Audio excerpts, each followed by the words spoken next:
മിശിഹായിൽ പ്രിയമുള്ള സഹോദരി സഹോദരന്മാരെ, പ്രിയമക്കളെ, ഈ പ്രഭാതത്തിൽ സങ്കീർത്തനം 128:1 The book of Psalms chapter 128 verse 1 കർത്താവിനെ ഭയപ്പെടുകയും അവിടുത്തെ വഴികളിൽ നടക്കുകയും ചെയ്യുന്നവൻ ഭാഗ്യവാൻ.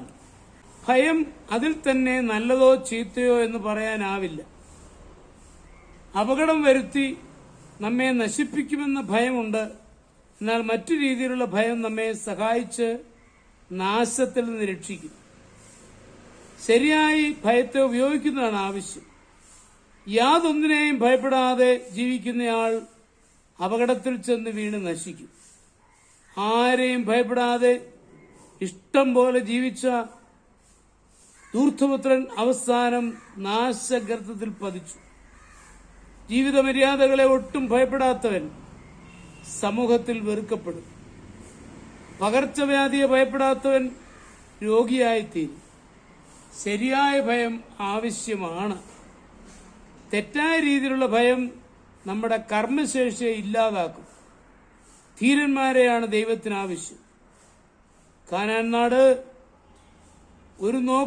ഒന്ന് നോക്കുവാൻ പോയതിൽ ജോഷുവയും കാലേബും ഭയപ്പെട്ടില്ല.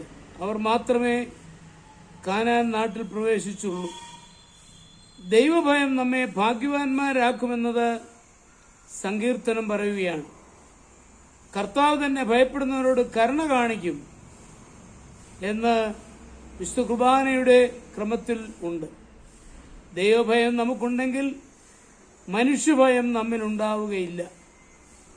ദൈവഭയം തെറ്റുപ്രവർത്തിക്കാനുള്ള പ്രേരണ ഇല്ലാതാക്കും. നമ്മുടെ ഉപബോധ മനസ്സിൽ ദൈവഭയമുണ്ടെങ്കിൽ നാം തെറ്റ് ചെയ്യുവാൻ ധൈര്യപ്പെടുകയില്ല. ദൈവഭയത്തിന്റെ ജീവിത വഴികളെ ക്രമപ്പെടുത്തുന്ന ക്രിസ്ത്യാനി ഭാഗ്യവാനാണ്. നാം ചെയ്യുന്ന ഓരോ പ്രവൃത്തിയും കാണുന്ന ഒരു ദൈവമുണ്ട്. തെറ്റിന് തക്ക ശിക്ഷയുണ്ടാകുമെന്ന ഓർമ്മ പരീക്ഷകൾ വീഴാതിരിക്കുവാൻ നമ്മെ സഹായിക്കും. ദൈവഭയം മനുഷ്യഭയത്തെ ഇല്ലാതാക്കും. നമ്മൾ ഉൾക്കൊള്ളേണ്ടത് മറ്റൊന്നുമല്ല, ദൈവത്തെ ഭയപ്പെട്ട് നടക്കുക. അത് നമ്മുടെ ജീവിതത്തിൽ ഭാഗ്യമായി ഭവിക്കും എന്നാണ്. മറ്റൊന്നിനെയും ഭയപ്പെടാതിരിക്കും.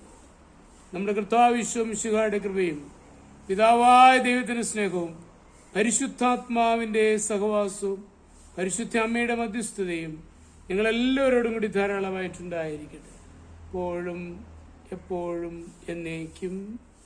ആമേൻ.